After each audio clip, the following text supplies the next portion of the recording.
No matter if points are gained or points are lost, there will be much to discuss. For analysis regarding tonight's Winnipeg Jets game, here are Dave Minuk, Ezra Ginsburg, and your host, Drew Mandel. The Illegal Curve post-game show starts now. Good evening, Winnipeg. Good evening, Manitoba. And for all those joining us live anywhere you are on the internet, good evening to you and welcome to the Illegal Curve post-game show. As you can tell, these are the dulcet tones of Dave Minuk, analyst. I noticed Drew, by the way, when he introduces himself, he calls himself a host. He introduces you and I, and he doesn't really say analyst. Just kind of introduces us. Who are we? Who are we? Who are we? We have these existential crises because we don't get an official title like Drew. So we're the backbone of IC. That's who we are, Dave. The backbone. Well, I'm Dave Minuk, and as you can tell by that voice, that's Ezzy Ginsburg. We are here to discuss the Jets' 4-2 demolishing. Just kidding, wasn't a demolishing. 4-2 victory over Patrik Laine and the Montreal Canadiens. A much-needed win. I know Jets fans aren't happy because they felt like the team just held on for victory tonight, Ezzy, but the Jets end the homestand with a win, and that's 2 wins, 1 overtime loss, and 1 regulation loss in the win column, I should say.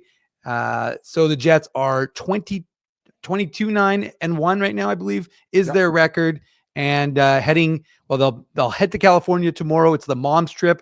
The Jets tweeted out that the Moms were already in attendance, so I guess tonight's game counts.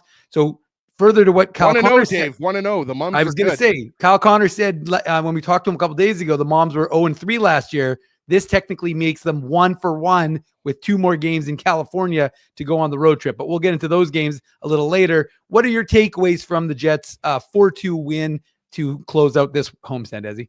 Takeaway number 1, Patrik Laine still loves to shoot the puck. I think he was credited for 7 shots. I'm not sure. That's a good takeaway. What his shot attempts were, but they were probably like 10 or 11 or something like that. Obviously, Hellebuyck makes a big skate save on Laine late in the third period, and then jumps on the rebound. So obviously, first and foremost, great to see the ovation that Laine got. Just great to see him back on the ice in Winnipeg, right? He's even admitted, right, like Winnipeg feels like a second home for him. So great for Laine to come back to Winnipeg. And as you mentioned on social media, Dave, the first time Laine has ever shot on Hellebuyck for a different team, which I think was kind of funny that he made sure that he got lots of rubber on number 37. Hellebuyck was really solid, made some key saves, especially in that last Habs power play, right? You remember Cole Caulfield had a good chance. Juraj Slafkovsky had a really good chance. And, one thing to take away from this game, I haven't watched the Habs a lot this year. Obviously, we're focused on the Jets and who they're playing, right, Dave? But this Habs team, they're faster than I thought. And we obviously knew the high-end skill, right? We talk about Slafkovsky, Cole Caulfield, obviously Captain Nick Suzuki. That Lane Hudson, I mentioned him on this morning show. Obviously, I wasn't predicting that he was going to get his first goal of the year, right, Dave? First career NHL goal, Ezzy. Yes, but that Lane Hudson, he is a good player, a second-round pick, looking like a steal for the Habs in the second round. So I was really impressed by Hudson. And I think we got Scotty Arniel coming up, don't we? We do indeed. So let's go to head coach Scott Arniel. No, that's not him. That's somebody else. I don't know who that was, but that wasn't Scott Arniel. Sorry, for those who don't know, backstage, we got Colby Spence. Colby usually gives us a little heads up, Ezzy. Yeah, but I saw someone walk up to the podium there backstage, so I thought we had Scott Arniel. But regardless, Dave, I would say that, for the most part, the Jets played a pretty good road game at home, but just in terms of playing a patient game, a well-structured game. I thought that, in the third period, they got into a little bit of trouble, having trouble clearing their own zone. Obviously, weren't able to capitalize on the power play, which would have given them a healthy 3-goal lead. But I thought for the most part, the Jets were better tonight.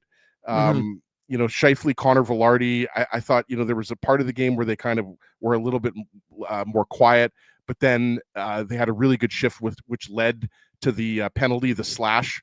Was that on Scheifele? I forget if that was on Connor or Scheifele. But obviously the top line was really good tonight. And at the end of the day, 2 power play goals, we talked about it. This is a game in which the Jets weren't great at even strength. In fact, they were outscored 2-1 at even strength. They got the 2 power play goals, and obviously Nemesnikov gets the empty netter. But I thought they just played well enough to win. and like you said, it wasn't a dominant victory, but they get back in the win column. So that's all that matters in front of a whole sold out crowd. So you love that. And obviously they can, build on this as they head to California for the 2 games.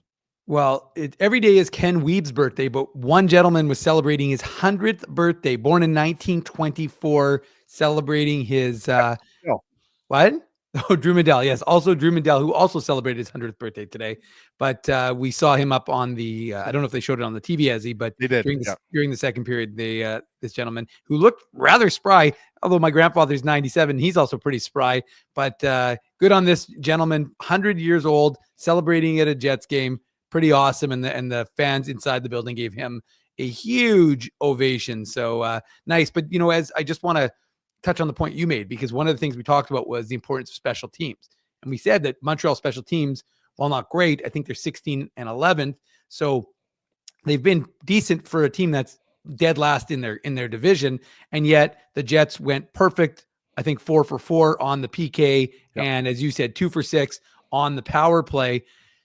But that was it. It was an important element of this game, was that the Jets needed to kind of get their special teams feeling good again. And Montreal was, like I said, going to be a good test. Not easy pickings like some of the teams we've seen that they've gone up against. So that's probably another element of the game that you want to kind of focus on. And you can't not focus on it without looking at Connor Hellebuck and the contribution he makes on the PK especially. Yeah. And, again, I don't watch Montreal a ton, so I don't know if they typically take a lot of penalties. They were definitely taking a lot of penalties tonight, and penalties that really were ill-advised offensive zone, right? The Caulfield hooking penalty on Scheifele, obviously Dvorak high stick Scheifele as well. Scheifele drew both penalties on that 5-on-3, and obviously, again, it's something I mention often on the post-game show, sometimes on the Saturday morning show. Like, teams like the Jets, they expect to score on a 5-on-3, right? And they obviously convert. And that would have been a huge momentum zapper if they weren't able to score on that 5-on-3. But obviously, they come through big. And, Connor with obviously a beautiful pass to Velarde on the first power play goal, and then a big snipe for the second power play goal in the second period. So we'll get into that in the Play Now game recap. But again, I thought the Jets played well enough to win, and, give the Habs credit. Who was it? Was it Josh Anderson that tipped that shot that hit the post in the third period? Like, they could have tied this game up. Like, they were right in there. So give the Habs credit for being in this game.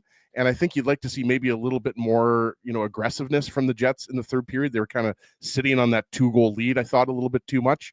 But again, I don't want to be a buzzkill here. They got the win at the end of the day, and that man is a very handsome man. I just don't know how Spency is like in the chat right now, given he's on my phone, because Colby Spence picked him out of the crowd. That's right, Spency. We got you the eye on the sky. Like, what I just see? I just see sexiness personified. That's what I see.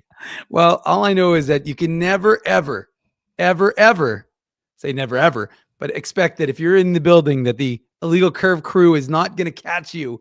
And Colby Spence got that photo, sent it to me, of Spency enjoying himself at tonight's. We're like Jets TMZ, game. Dave. You're never safe if you're out in public. We got paparazzi everywhere, and by paparazzi everywhere, I mean Colby Spence at Jets games. Yeah. Well, he's wearing the Illegal Curve gear, so people recognize him. But look, and it was a good crowd. I mean, Spency was in the crowd, so you knew it was going to be a good crowd. But 5th sellout of the season. I think Mike McIntyre of the Free Press said that they didn't have their first sellout till I don't remember when last year. So 5th sellout of the season. Now, a lot of Habs fans, I know Jets fans don't like to see that, but it makes it a way better atmosphere. They might not like to see it, but it happens every single year that the Habs come in. And that's why I always joke with you, Dave, that, it's just funny to me that Jets fans get annoyed about that. But it's going to happen every single year. There's always going to be like thousands of Habs fans among the 15,000, right? Just always something that it's like, why do you continue to get annoyed about something that that you expect, right? Yeah. No, exactly. And look, like I was saying, it makes for a good atmosphere. And you could sense it, and the fans were into it. It was a slow start. I just saw that comment. Charlie Horse is making that comment: a win is a win, but slow starts against lesser teams will hurt us, he says, or she says. But to me, the hopefully Charlie Horse doesn't have a Charlie Horse. That's true. Funny story. My uncle once created a plush animal called Charlie Horse that my other uncle drew, and it was a horse that had a crutch. I might bring it out. I think I've got it somewhere in the house. Was Charlie Horse related to Manny Buffalo? No, this was the precursor to Manny the Buffalo. These were the Punimals. And as you can tell by the name, they were punny. Okay, well, there's Kenny Weeb. We see him in the background. So there's Scott Arniel. We're going to go to the Jets head coach right now. Scott, safe to say the Canadiens gave you your money's worth tonight in terms of making you work for that victory? Yeah, I think we also put them on their heels quite a bit too. I mean, it was a pretty entertaining game. Yeah. A lot of specialty teams kind of turned it a little bit, but real proud of both of our units there. Our power play and our penalty kill really stepped up tonight, and I really liked our effort. I thought it was a really, really good bounce back from what we had done the other night against Vegas. It was a real solid win. All three of your goals, excluding the empty net, are just some great puck movement and kind of passing leading up to it, right? Yeah. I mean, I don't know. Yeah, there was every one of them were. There were plays where guys found the open guys, and there was. I think the chances ended up being 13-13. There was both teams had some other looks, and I thought both goaltenders were real good, and had to, were there for to make the stops to keep that close. And just on that, you've seen Hellebuck make a number of spectacular saves, but where does that the one-timer where he doesn't have his stick, gets the blocker, and then kind of catches the pop fly, that must be high on the list of what you've seen? Yeah, there's some exciting stuff happen when he went out there with him. He does, he's always on pucks. He's always has a ability to kind of recognize what's kind of coming, what the next sort of situation is going to happen, and he always seems to know where it is. I'm looking all over trying to find it half the time, and he knows where it's in that right gloves. So. Hellebuck faced about 4 power play shots from Line A, and obviously, penalty kill pre-scouts and whatnot, you're knowing the one-timers there, but on each of those shots, he was pretty square positioned on them. Do you think that's a matter of familiarity with the player, or just Hellebuck's study of opponents? Like, curious thought. I think he knows the opponent pretty well. Yeah. Probably saw him an awful lot in practice, but for us, no matter if it's it's Line A, it's OV, there's certain players that they're going to get their looks. We're kind of setting it up so that Helly is waiting for it. We don't want multiple options happening, whether it's into the slot or it's the other flanker getting a shot. If Helly knows where where the shot's going to end up, he's set. He doesn't have to come on the other side of the ice and slide across to make a save. And so we don't want it to go, in that case to Liney, but at the end of the day, we took away the other options, and that's where it ended up. And if he can see it and he can front and get himself big, he usually stops it. The Adam Lowry goal, obviously a nice play by Nino before. Is that just kind of a poster example of what you guys want more of at 5-on-5 and what's made you successful this year? Yeah, and I think there was some other good examples that we didn't do against Vegas. We did throw them. We threw some pucks in there and kind of created the explosion like we've talked about, created the sort of got Montreal on the run a little bit. But that was a nice play, and where Lau scored it from. Those are the hard areas. I didn't think we did enough of that. The other night against Vegas, the first Vladdy's line had a couple of great looks. They were hacking and whacking in around there. Even Scheif and those guys were, with KC, they threw some in there, and we went into those areas. That's what you have to do as the games get harder and teams get tougher. They're not going to give you easy slot line, sort of easy back play. You got to go in those areas and get those goals. It's the Nemesnikov line almost setting an example, and those are three of the smallest forwards that you have. Can you use that, coach? Does that fire you up, or does that fire players up? And that's been the kind of just those guys, their MO. Even when it flies with those guys, when he plays on them, they're not all big guys and they're not all physical guys, but they use their quickness to steal pucks, and then they get in there and they look to score in different ways. That line tonight, I thought in the first period was one of our best lines, and they were going against the dock line, and I think they were looking up at every one of those guys. A couple times they're out against Anderson and Gallagher, and those are some big bodies, heavy guys, and I thought they did a fantastic job of getting the zone time and getting those looks. In the first, actually, right from the get, I think you probably protected the middle of the ice in your zone maybe better than against Vegas. So what went into that? We talked about it. We worked on it a little bit. We knew that they were a transition team, some highly skilled defense that really want to be a part of the rush. And if we can, and no matter who the opponent is, if we can keep them to the outside and, allow Helly to handle those ones, not allowing the second and third opportunities in the middle. I thought we did a great job of collapsing back, and if it was that clearing pucks out of there, or if it was the rush, if the rush chances happened, they came from the wide wings, and like I said, whether that was shot off the angle or whatever, we could handle what happened next. What's your biggest takeaway from the homestand, taking 5 of the 8 points? Yeah, I mean, you have to do that, right? You have to take advantage when you're home here. We knew what our trip was going to be all about, the 11-dayer, and we come home here, you have to take advantage of your crowd. The crowd was a little bit lopsided, but at the end of the day, we took advantage here at home. I think that, it got loud when we got up, and that's what you want. It was pretty crazy in here when Boston was in here the other night as well. So, it's all part of, you have advantages at home, whether that's changes, kind of matchups, those type of things. I just like the way we came out and got our points. Just quickly, what do you think of Colin Miller's game back in the lineup for you?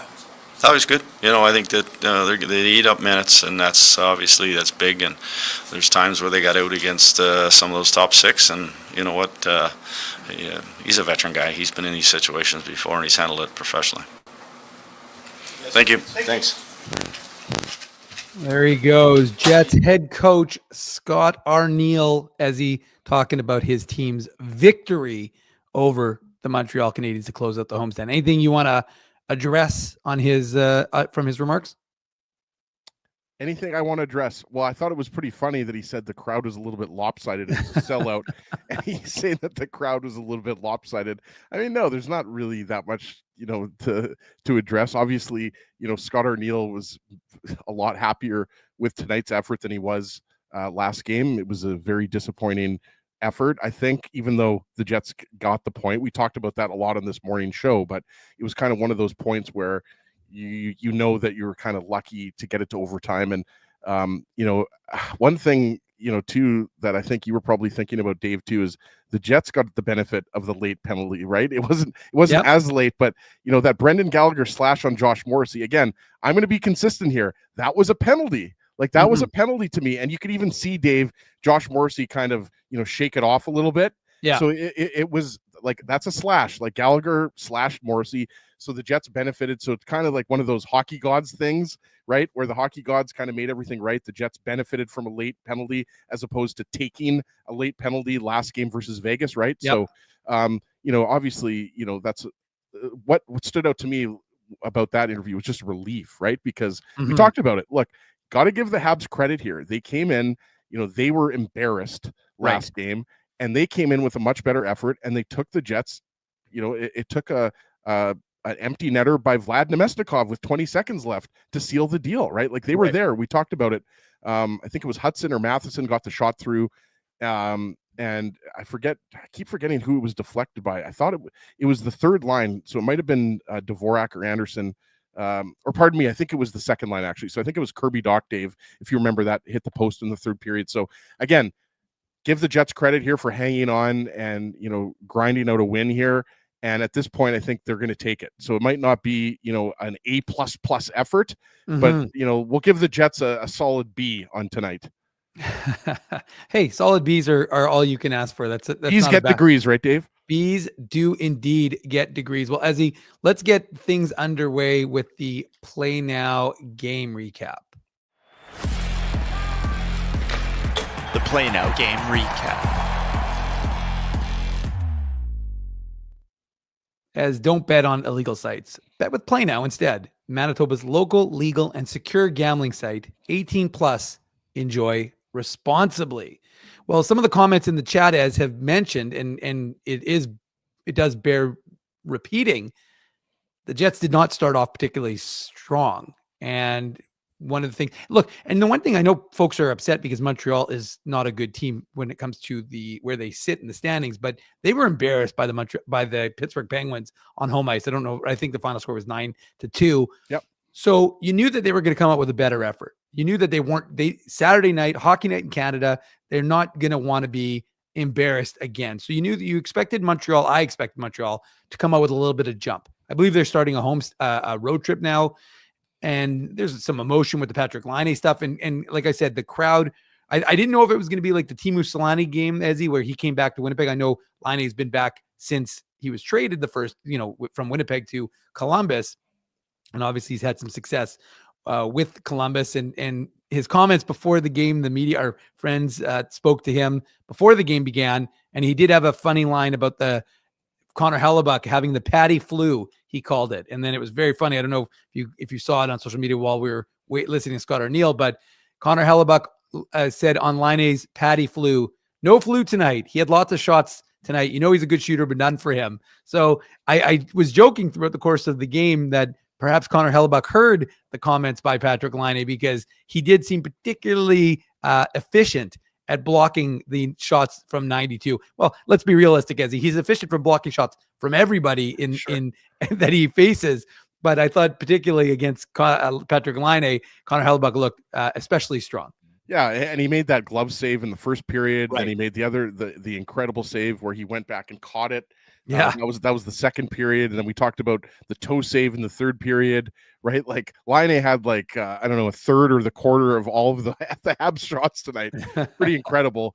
So you just love to see that stuff, because I'm sure a lot of the guys were talking to Laine, because a lot of these guys were former teammates of his. Yeah, and so again, I mentioned this earlier, Dave, but sometimes we've been covering hockey for a long time. Sometimes it's just a nice feel-good human story just to have him back in the game, because everybody knows what he went through with the player assistance program and also the injury, right? So he's back from his injury, and he's looking like the old Patrick Laine, right? So you love to see that, because it's not easy to have that type of injury when you had an injury last year as well. And now he's going out there in the first power play unit, and they're looking for him, and it looks like the Laine of 3 or 4 years ago, right?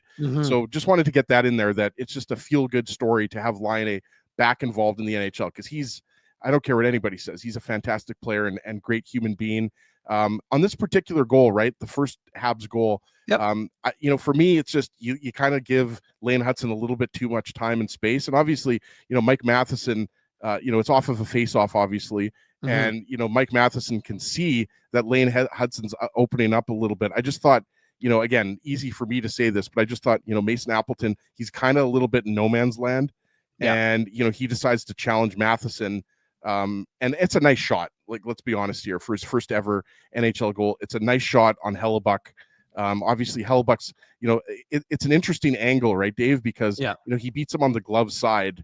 And that's got to be hard to stop if you're a goalie, right? So that's all I would say on that particular goal. I mean, obviously, I don't think we're going to, say the sky is falling and, this is the Jets' defensive structure crumbling or anything like that. I just think, a little bit too much time and space for Hudson to walk in there and snipe one past Hellebuck.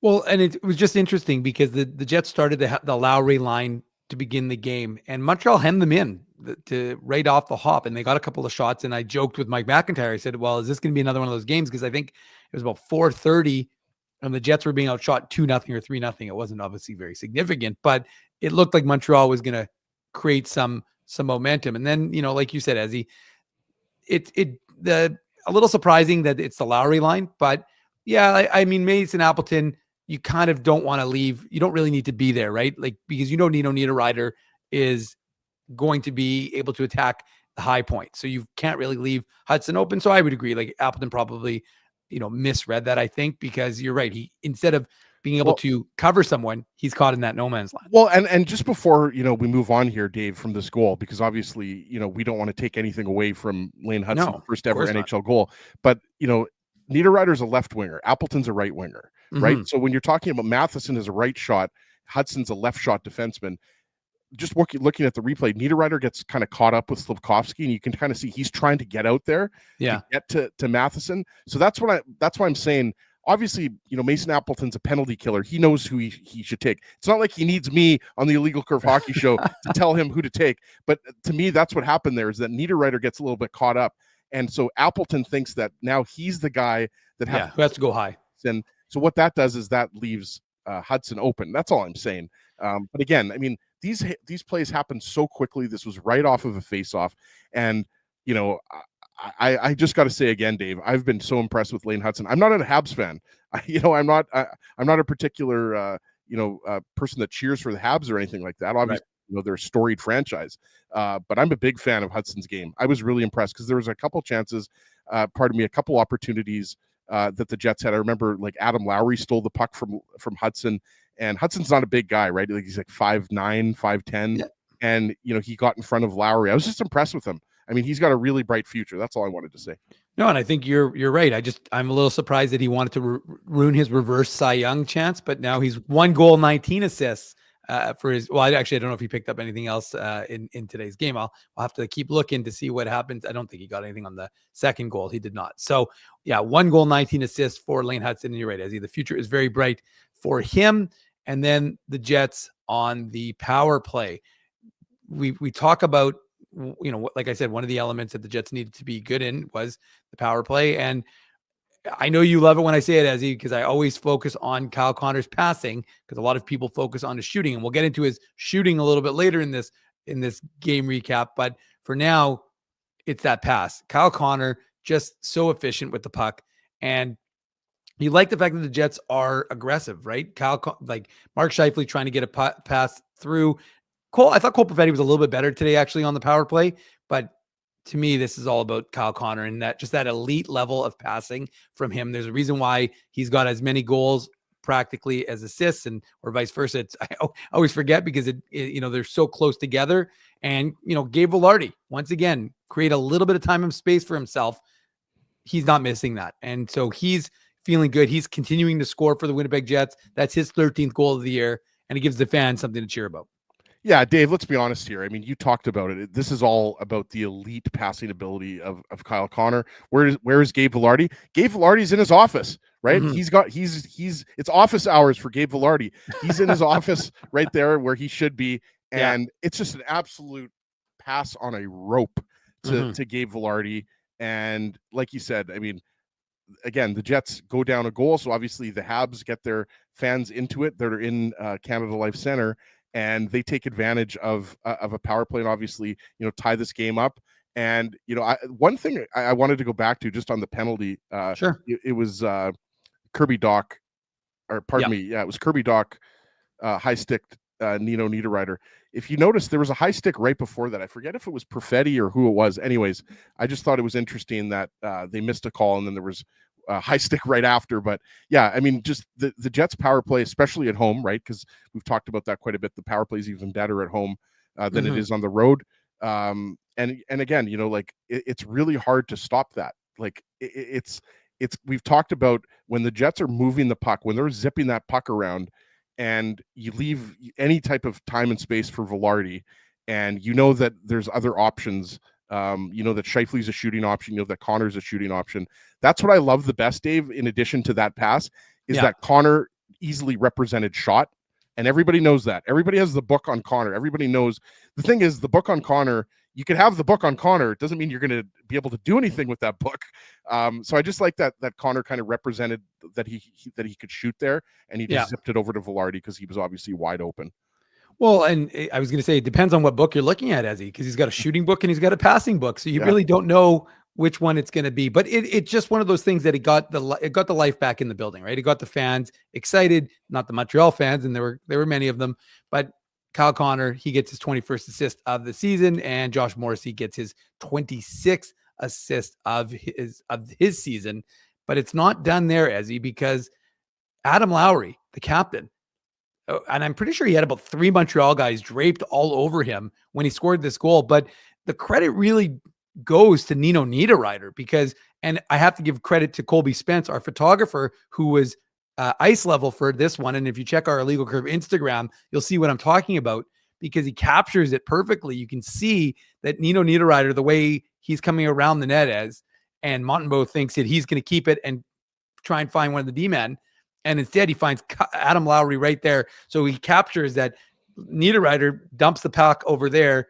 Montembeault's looking straight because he's expecting Niederreiter to come around with it. And then Lowry just deposits it in. Nothing particularly spectacular about it, other than you got to give Nino Niederreiter pulling that out of his bag of trickery and setting up the Jets to have a 2-1 lead. Yeah, absolutely. There's a few things on this goal I like. I like that the Nemesnikov, Perfetti, Chibrikov line was on prior to the Lowry line coming out, and they had some good zone time. And Chibrikov had a decent scoring chance. That's Niederreiter's coming on. I believe I'd have to go back and confirm, but I think it's for Perfetti, Dave, that Niederreiter's coming off the bench. So obviously he's coming on with speed, and obviously I love, his effort and a nice little decision by DeMello to find Niederreiter there coming off of the bench.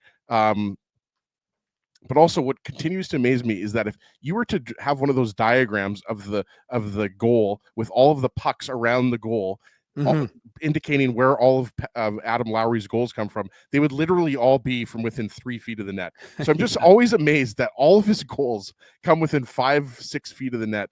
But yeah, I mean, just a hardworking goal, right? Like you find Niederreiter coming off the bench, good little rush. Like I said, small area pass by DeMello to acknowledge that he's coming off the bench with speed.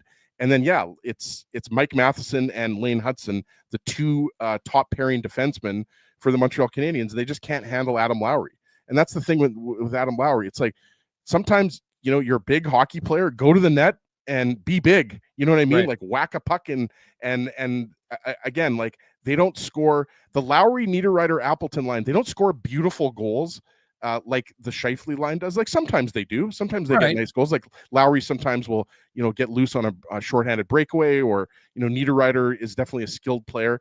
But like specifically Lowry and Appleton, a lot of their goals are not beautiful. Right. So you just love to see that. And that line, we've talked about it. I mean, they're having a great year, but as of late, including that road trip, the offense dried up a little bit. So at that time was obviously a huge goal. We always talk about, going into the first intermission with the 2-1 lead. So yeah, there was a lot to like about that goal. That's definitely vintage Lowry line right there. Well, and the only other thing I would add is the fact that he's now got 8 goals, right? And for Adam Lowry, whose career high is 15 back in 2016-17, I believe. I should know because I tweeted it earlier, but I'm just trying to recollect what I wrote, but I'm pretty sure that's what it was. He's on pace for 20. And one of the biggest things we talked about, and I know that they're not a traditional third line in the sense that they play more minutes than a third line, I think, does. But the fact of the matter is that we talked about it throughout the course of the summer as that if you're going to be this, the way if their usage is going to be the way it's going to be, they need to produce. Niederreiter, Lowry, and Appleton. And they all seem to be doing that. And like you said, good feelings going into the second period, up 2-1 after 20 minutes. There's joy in Joyland, and it continues. And sorry, the Jets were outshot, though, as I should mention, 11-9 in that first period by the Habs. But into the second now they go, and the Jets, although this was, I don't know how if they described it on the broadcast, because I did not, we sat in the press box, we're watching it. The Jets go to the power play. The penalty as he was drawn on, I'm drawing a blank now, and I should know since I'm hosting, who had the first one. Oh, Cole Caulfield had the hooking penalty. Yeah. Right. And then it was high sticking Christian Dvorak on Scheifele. Scheifele drew both penalties, which is pretty funny. Right, which is what you mentioned. But what I was going to say is, so Caulfield is in the box. He didn't particularly like the call. He was rather perturbed as he went into the sin bin, as most guys are. But he goes into the box, and then Christian Dvorak gets the high sticking penalty on Scheifele. But the odd part was, and I maybe someone in the chat can figure it out, Hellebuck came out to the blue line for the extra attacker. So you're thinking, okay, the Jets are going to go 6-on-4 here because they had possession of the puck. But then for some reason, Hellebuck stood at the blue line, and I wasn't sure if he wasn't certain it was a penalty. That's what I think. That's what I think it was, because it was mentioned on the broadcast. Obviously, Dave, they weren't showing what Hellebuck was doing. Yeah. Right. Because the play was in the Montreal zone. Yeah. But yeah, that's what it. John Bartlett, the play-by-play announcer on Sportsnet, he mentioned that Hellebuck went back to the net. So I think the viewer was thinking, okay, is there a penalty? Is there not a penalty? Because it was the referee that wasn't in view that called it. So I think that's what happened. But I'm not really sure if someone was yelling on the bench, there's no penalty or whatever it was. But nonetheless, the Jets got the 5-on-3. No, they did. But like I said, I just was watching, and I'm like, and I'm sitting there, I'm talking to Mike, I'm talking to some of the other folks upstairs, and I was just like, what is going on? Why is he going back in the net? Doesn't he see that the ref has got his arm up? But regardless, the Jets, that would have been, if they didn't have a penalty, that would have been a rather unusual goal against a rather unusual, I say, shorthanded goal if Montreal scored. But Christian Dvorak gets the second penalty. So an extended, I think it was like about 1:35, 5-on-3 for the Winnipeg Jets. And as you said, this is an opportunity to build some momentum. Kyle Connor fires it just wide on a real nice setup just before he gets it back. But you got to give, again, I kind of gushed a little bit earlier as about his passing, but this shot is going to get something. It's going to get The Seagram shot of the game.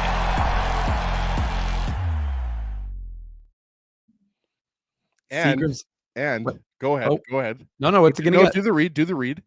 Well, no, I'm looking for it anyway. So you give me your little spiel. Well, I was going to say, I was ready. It's been a while since I've done this, Dave, but here we go. This is for Kyle Connor, a little shot of Fireball, L'chaim. All right. Well, I was going to say, while you're doing that, ignite the night with Fireball. Of course, drink responsibly, as our friends at Seagrams would want you to know. Ooh. But this was worthy, I would believe, of the shot of the game. The one just prior, like I said, 5-on-3, Jets are moving the puck well. Folks are getting a little bit concerned, though, because, time is winding down. There's only 15 seconds left in the two-man advantage, or actually just a little bit less, I should say. I think it was 10 seconds when he scored finally. But the fact of the matter is the Jets are moving the puck around. They recovered well, and I thought that was something that they did well throughout the course of this game when they needed to. But they recovered the puck well. Sorry, they scored with 2 seconds to go on this 5-on-3 advantage. Kyle Connor into the back of that, his 17th goal of the season, and the Jets have themselves a 3-1 lead.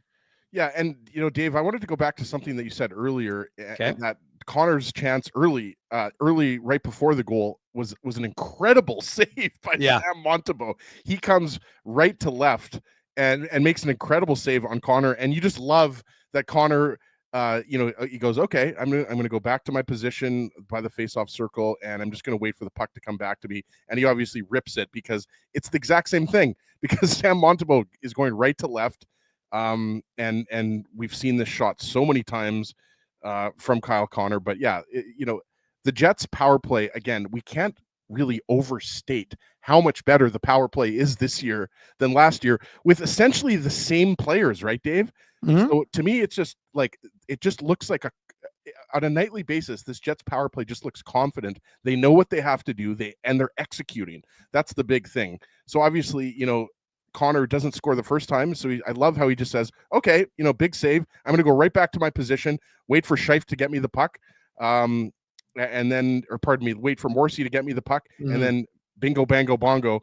They've got a 3-1 lead, and the power play obviously was the big difference early on in the game. Bingo, bango, bongo. That is, well, look at that. That's efficient as well. And with the 2 assists, Josh Morrissey ties Nikolai Ehlers for 3rd spot on the Jets all-time active list. Well, not active list period for assists with 272. And Kyle Connor moved ahead of Brian Little into 4th. That's the Jets Thrashers combined one. I know folks sometimes get upset about that one, but the NHL counts it. So, and anytime you get a chance to mention Brian Little, we do that, of course. Oh, I love it. I'm always here for a Brian Little reference. And just quickly, Dave, before we get back to the second period, like I know some people aren't as into the Four Nations tournament. I think in the last few weeks since they named the team, I'm getting really into it. I just can't wait to see. Just me personally. Yeah. I think you're with me too, Dave, and I think a lot of people in the chat are as well. I just can't wait to watch Josh Morrissey play for Team Canada. Obviously, there's a lot of guys on all 4 teams that you're excited to watch, but I just think this is a guy that has just gotten better and better at every year, and we always talk about this. He's so underrated. Mm-hmm. 2 years ago was obviously his best offensive year. I think he's going to pass it this year. I really do. Well, there's a very good chance he's on pace for, like you said, as he is. I don't know what his on pace numbers are right now. Didn't calculate them yet, but it's right around his career high. So I mean, he is having a phenomenal year. There's no question about it. Neil Pionk was on NHL Network, and if you didn't get a chance to listen to that, we have it on illegalcurve.com. And he spoke about Josh Morrissey. He said he's the best skater on the team. He referenced that OT. He originally said the game winner, but of course it was the game winning assist that he set up Adam Lowry for. But he just talked about how good Josh Morrissey is and just what a treat it is to be kind of, I think he said, front row seat to the show. And it's a treat having a front row seat to this show, I would say, Ezzy, because for me to watch you, I should say, on it. This is, of course, the Illegal Curve post-game show. I'm Dave Manouk. He's Ezzy Ginsberg. We're breaking things down here on the Play Now game recap, which we do each and every time the Jets play a hockey game. Hopefully you join us each and every single time the Jets play a hockey game. Make sure you've subscribed. Make sure you smash that like button. We've still got a period to go. We've still got to keep things going, Ezzy. The Jets were up 3-1 Were they going to be able to close it out, or was big bad Montreal going to find a way to get back into this one? And I will say, and I know that he's a little bit of a maligned player, and I'm not going to pretend like I watch him, because I don't watch Montreal Canadian games by any stretch of the imagination. But one guy who always seems to have good games about the Jets is Josh Anderson. I don't know why, and I know that for years there was some talk about Josh Anderson to the Jets. Now, not anymore, but I know that a couple of years ago there was a lot of talk about what it would take to pry him out of. In fact, it was so long ago, I'm pretty sure that this was still when Laine was on the team. But ultimately, he just seems to always have good games against Winnipeg, and he brings it to a 1-goal game with not the crispiest play, I would say, by the Jets defense. And suddenly it's the 3-2 game. Second goal against, by the way, the Niederreiter, Lowry, and Appleton line of this hockey game. Yeah, Josh Anderson's a good hockey player. I think, the contract that he signed, I don't think Habs fans are very fond of that. I think he's one of those guys, Dave, that closer to the trade deadline, I think Anderson would look good in a Jets jersey, to be honest with you. I'm not sure where he exactly would fit in, but I know that his salary, I want to say he's around $5 million a year. I'd have to check Puckpedia. But I think that's one thing that kind of goes against him, is that, you look at him and he'd be a guy that, if he's making $3 million a year, you'd probably be, because he's a third line guy, right? But Anderson was getting under the skin of some Jets players tonight. I remember he was getting under the skin of Neil Pionk earlier in the game. So, which is usually Neil Pionk's move. Yeah, exactly. But yeah, on this goal, I mean, this is just, it's not a great goal, but for me, it's just, you kind of lose a little bit of coverage in your own zone. And Christian Dvorak, give him credit. He makes a nice play here, but again, it's that attention to detail. And, I thought for the most part, the Jets had the attention to detail tonight, but, this is also, a situation where Pionk and just going back a little bit, Dave, Pionk and Hayden Fleury are out there, and, Pionk shoots the puck around the boards and Fleury can't get to it. So it all kind of starts with that, right? It's not a great pass to Fleury. So then Fleury can't get it out. The Jets are kind of a little bit stuck. And then Josh Anderson just kind of comes in from the blue line unattested and banks in the rebound. So, good on the Habs. They put some pressure on that. I think it was, if I'm not mistaken, it was Mike Matheson that put pressure on Nino Niederreiter. So good on them for putting some pressure on the Jets, but just, it was a little bit sloppy getting out of their own zone, failure to get out of their own zone by the Jets. And then obviously Dvorak just kind of outmuscles Pionk to the net. And then, as I mentioned, Anderson comes in for the rebound. So again, those are the types of goals that I think coaches hate, because they would say, just get the puck high off the glass, just get it out, and it results in a goal. And that's the two third lines against each other, right? So you don't really love to see goals like that. You want to see goals where the team is outworking you, or I guess they did outwork, but you know what I mean, Dave. That's just the type of goal that late in the third period that you don't like to give up, because obviously then the Habs are really in this game, and then pressing for the tie-in goal. But good on the Habs. I was impressed. Again, this Habs team's not making the playoffs. They're not going anywhere. They're not good. They might not be making the playoffs for 2 more years. No, yeah, exactly. But that effort was really impressive. Not just on that goal. I'm talking about just overall. I think, the Habs made it tough for the Jets tonight. Well, Kenny's water bottle, who's the most difficult water bottle to impress in the land, said he was not overly impressed with the Jets game tonight. Way too sloppy. Poppy got a little sloppy. Jets won thanks to their PP, a lackluster Habs PP, and Connor Hellebuck could have lost this game with their mistakes. True. But you don't apologize for having Connor Hellebuck, as he is the reason why the Jets are able to win some games, and he was fantastic. He did make, like you said, that I called it the softball save, because he makes the blocker save on Laine, and then has to kind of play for the House of Ashkenazi with that type of that type of glove work. Exactly, but to the point that you just made, it's 12 minutes to go in the third period, so it's not as if suddenly the game is out of reach for Montreal. It's a 1-goal game, and there's a lot of time left in the third from a team that is, like I said, you just got pounded by the Pittsburgh Penguins. So you want to have a little bit of a rebound, if you will. And the truth is, right, it's also about the fact that, but the Jets managed to stay disciplined. That's I think something I would focus on. Kyle Connor, we should mention it. He takes the slashing penalty that's not so disciplined against Yoel Armia, no longer called Joel Armia. And then Cole Caulfield, he takes the hooking penalty against Alex Iafallo on the PK. So that nullified that, made it 4-on-4. And then with Montreal pushing and the Jets, one thing I want to mention, because even though it didn't result in a goal, it did result in this power play for the Jets. The first line was excellent with alongside Josh Morrissey in cycling the puck. They didn't score a goal late in the third, but you're doing exactly what you want, which is controlling the play in the other team's end. And they controlled it. They cycled it. They had a lot of good chances. Like I said, they didn't. That was score. the one where Chibrikov, I think, had a rebound chance, if I'm not mistaken, right? No, I think I'm talking about the one with Scheifele and oh, sorry, I thought you were talking about the Nemesnikov. The Nemesnikov. No, that was another good chance that Chibrikov almost had his fourth goal as a Jet. That would have been something. I thought that was going in. I'll be honest with you. I was like, that's going to be it. Chibrikov's going to score the fourth goal, and he's going to keep his 50 goal pace going. Well, yeah. One thing, Dave, I just want to get mention this. I noticed about this game. Yeah. Or this line, particularly the Nemesnikov line with Chibrikov, sure. Because obviously it's a different looking line, right? Than with Ehlers, because no question. Let's be honest, Ehlers, we know what he does with his speed. He's a guy that has the puck. He's a puck possession guy. So it's a little bit different. Now it's kind of running through Nemesnikov. Let's be honest. But one thing I notice is when these guys play connected and they're in tight spaces and they're close to each other, that's what I've kind of noticed. They're at their best. Like this is not a dump and chase line. Like this is not like, to me, Nemesnikov, Perfetti, and Chibrikov couldn't be any different than the Lowry line. It's kind of like the antithesis of that line. You know what I mean? Yeah. Well, I mean, just to let you hold your thought. I mean, what did Scott O'Neill say? They were looking up. They were like, they're not they look at their opponents more often than not, because they're so much smaller than who they were facing. Exactly. And I just wanted to make that point that I noticed on a couple of sequences, like when these guys are in tight and they're close to each other, and they make their little passes and they can make their little drop passes, and there's a lot of skill there. So I was impressed with that line, because let's be honest, I mean, this is a line that even with Ehlers in the lineup, there's been criticisms of not enough offense from Nemesnikov and Perfetti. So I think it's going to come. I think there was a lot of good signs tonight from that line.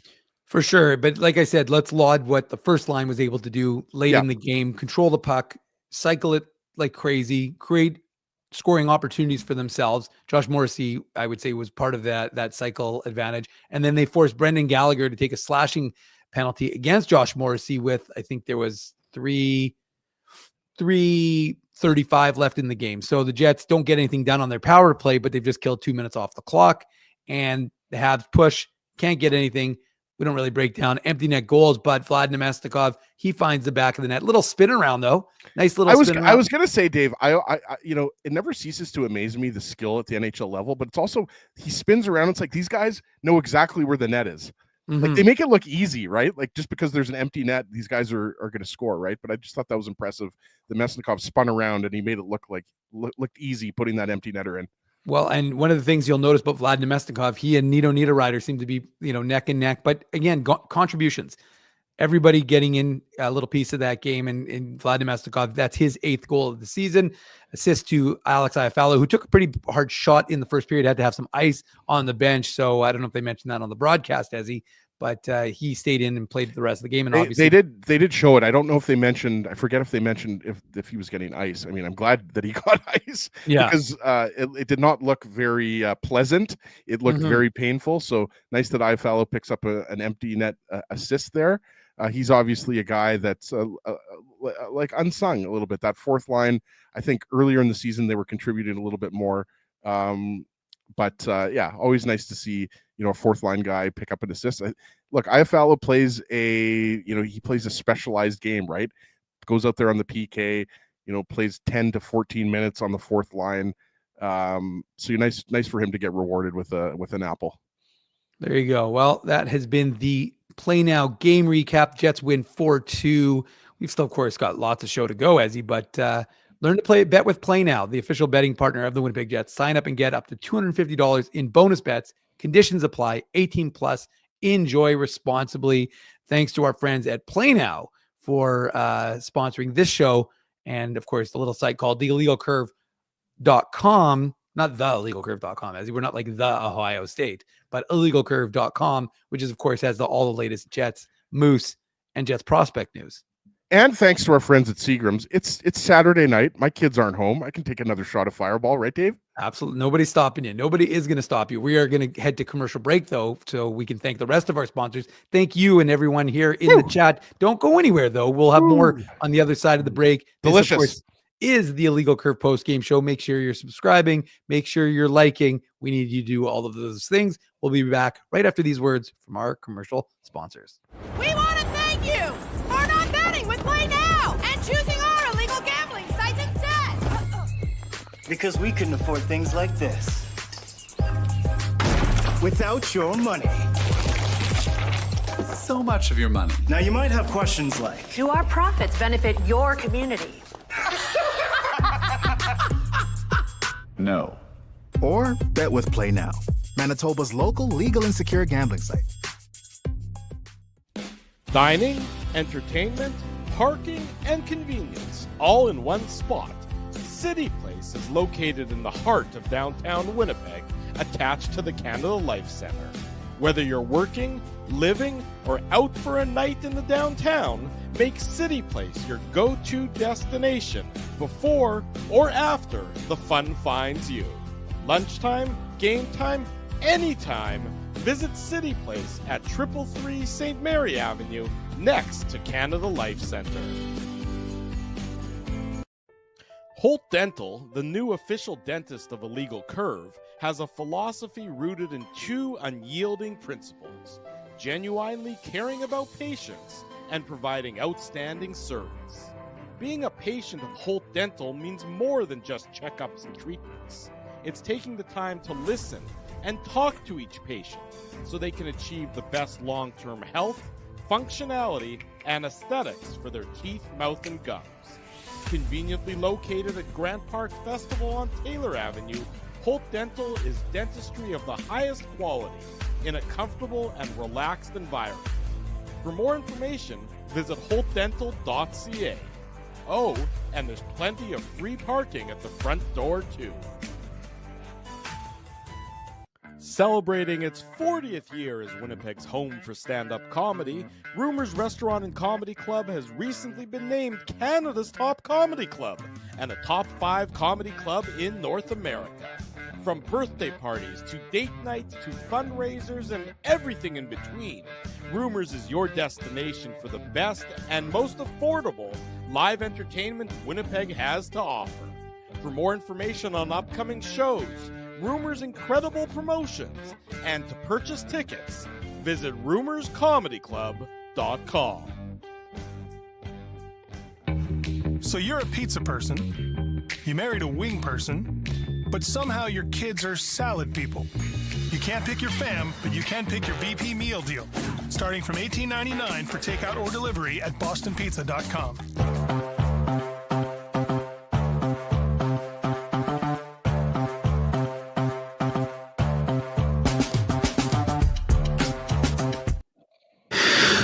Welcome back to the Illegal Curve post-game show, little Saturday night edition here with Dave Minuk. That's myself. That's Ezzy Ginsburg, my main man.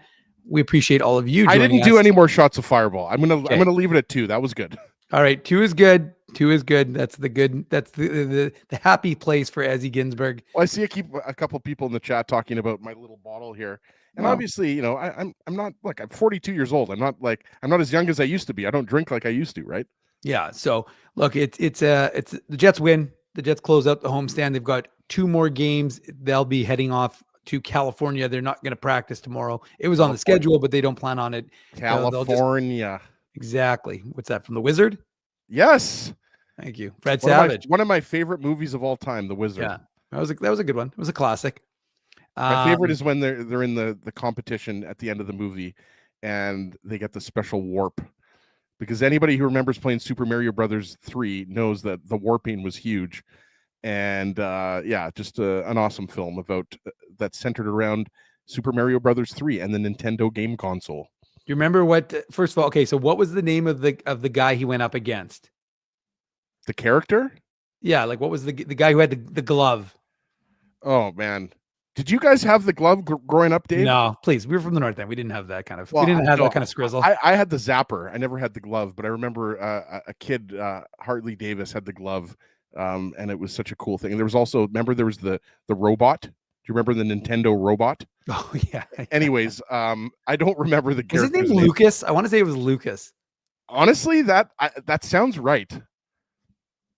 I don't know. That seems sounds right. That's okay. Well, a young Beau Bridges was the father in that movie. that's right. Good call. Yeah. Good call. Anyways, well, now we've done enough movie trivia here on the Illegal Curve post game show. We appreciate everyone for sticking with us through Ezzy and I rambling about movies. But if anyone in the chat remembers if it was Lucas, we'll see.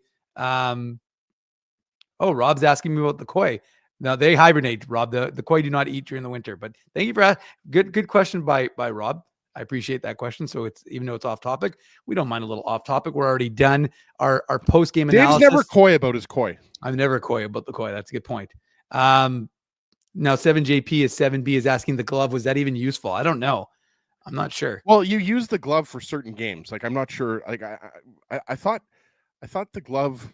Yeah, it was only for certain video games, I believe. But it was just a rare. But I thought it had a controller on it, though, didn't it? Didn't like I again, Yes. like I never had one, but I Yes. thought it was like the whole like thing was you could just kind of play with it on your. Yes. Yeah. Yeah. Back in the day, that was the SHIT. Like, that was a big deal if you had the glove.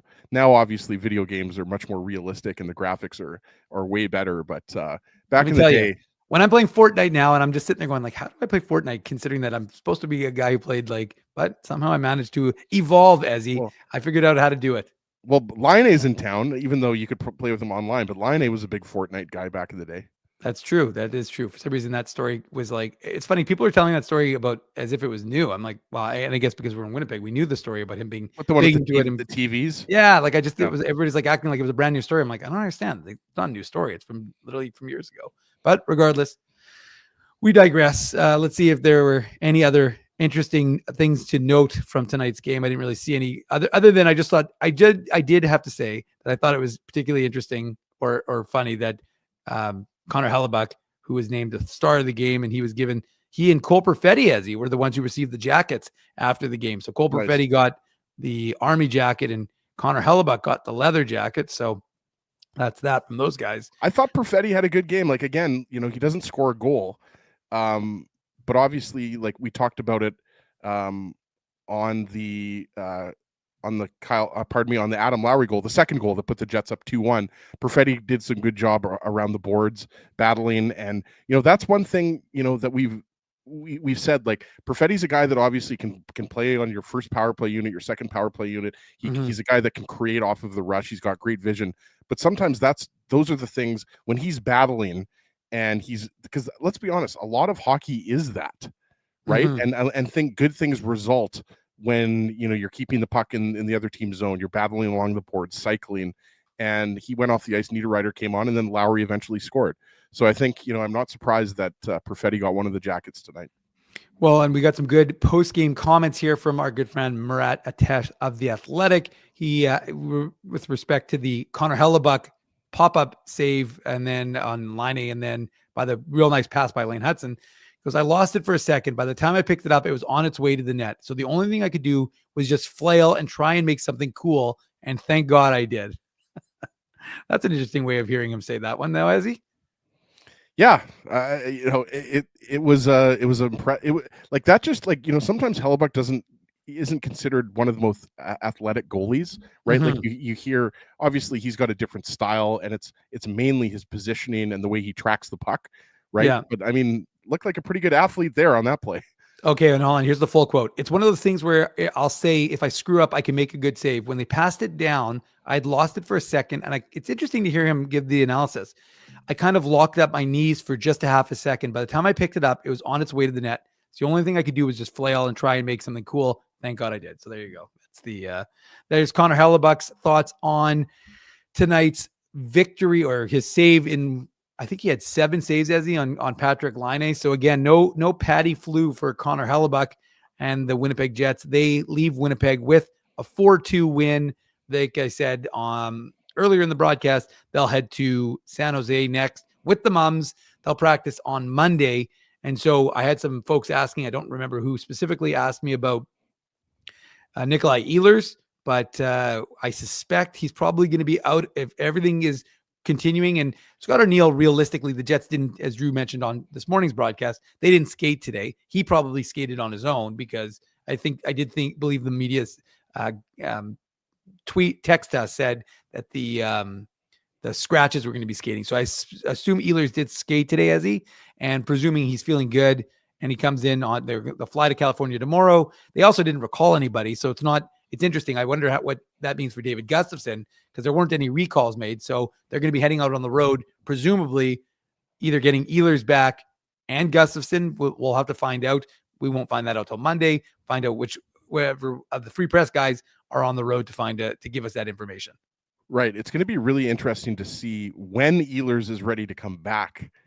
Does Chibrikov, is he the first guy sent down or the first choice to be sent down? I mean, same thing, but, or is it going to be, are you going to have a situation where you possibly see David Gustafsson on waivers? Yeah. I mean, I don't think they want to lose him because I think he probably get claimed.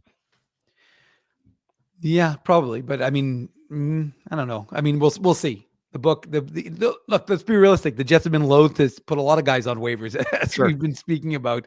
But yeah, like I said, it'll be interesting to see what happens there. It's been a good two broadcasts, though. I will say that, as we've had a couple of good broadcasts already. Of course, if you didn't get a chance to join us, the Illegal Curve Hockey Show, which was 2 hours of Jets talk. Hold on, Dallas Pauls. See, the chat is throwing me off.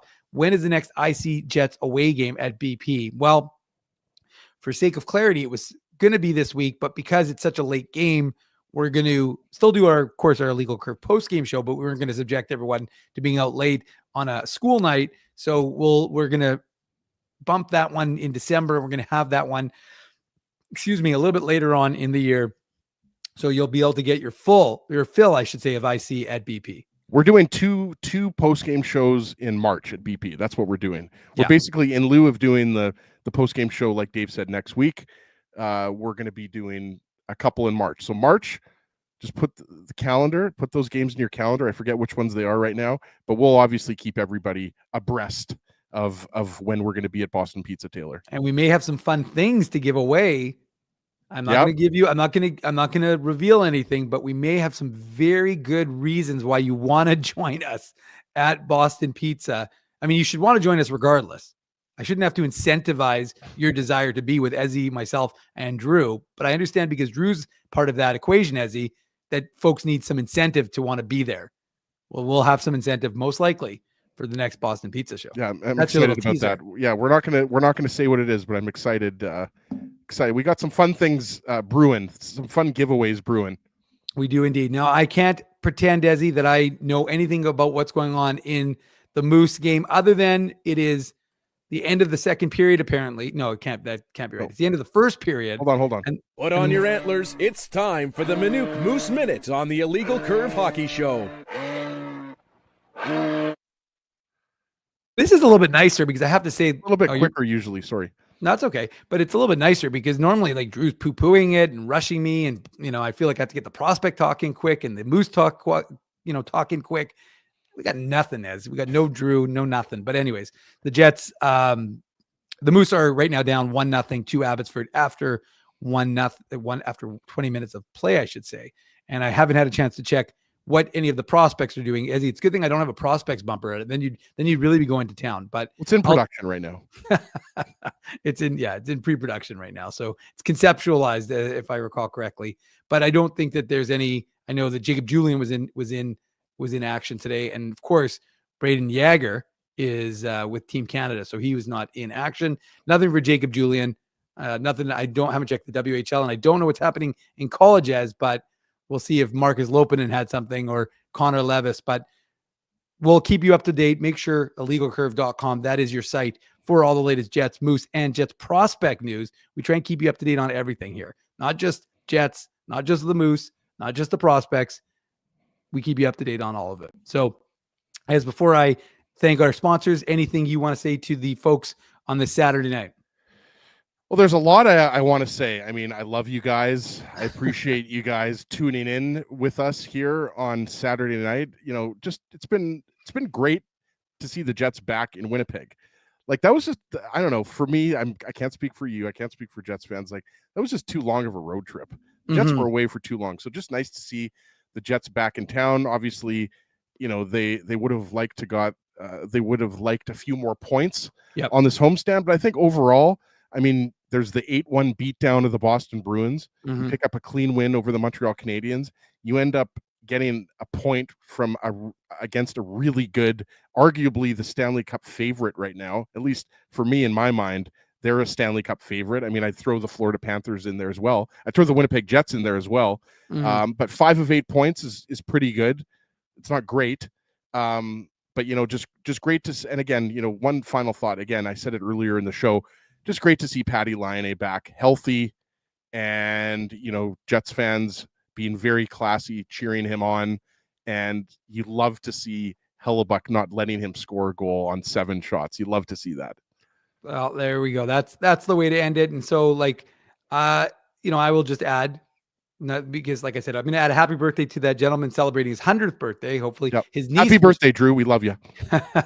His niece, I believe, responded on one of our social medias, which reminds me, make sure you're following us. Instagram, Facebook, Twitter, Blue Sky, Threads, illegalcurve.com. Make sure you go to all of these things. But like I said, like the page, follow us on Facebook. We're building it up as the people. I don't know what I did to get everyone going, but the whatchamacallit. Make sure you like our last Vine. It's blowing. It's going viral. As he's got us a Mastodon account. I don't know what that is, but as he's got us on there, it's a band too. Mastodon's a metal band. There you go. But Spency wants to have now you know it's time to end the show, because Spency wants to have a drywall party at in Ezzy's basement. So look, it's been a great show. We had a great one this morning. We appreciate everyone spending their time with us, and have a great rest of your Saturday night. A great Sunday. Again, remember, we are back on Tuesday night late, because the Jets and San Jose Sharks don't get going till like 9:30, I think, so it's going to be a late one on the Illegal Curve broadcast. Love those late games. But don't worry, because illegalcurve.com will be your destination for all the latest Jets, Moose, and prospect news until Monday when you hear, or Tuesday, sorry, when you hear from us again. But so a big thank you to all the people who joined us in the chat, and a big thank you to all the sponsors of Illegal Curve who make the post-game show, the Saturday show, and the aforementioned website, illegalcurve.com, a possibility. They are in no particular order: Rumors Restaurant and Comedy Club, Play Now, Holt Dental, Boston Pizza, City Place, Seagram's. Support these fine businesses because of their continued support of Illegal Curve Hockey. Well, I am officially done. I'm not going to do any more sidebars. I'm Dave Minuk. He's Ezzy Ginsburg, my main man. This has been the Illegal Curve post-game show. Have a great rest of your night, and make sure you smash that like button on the way out. Good night, everyone.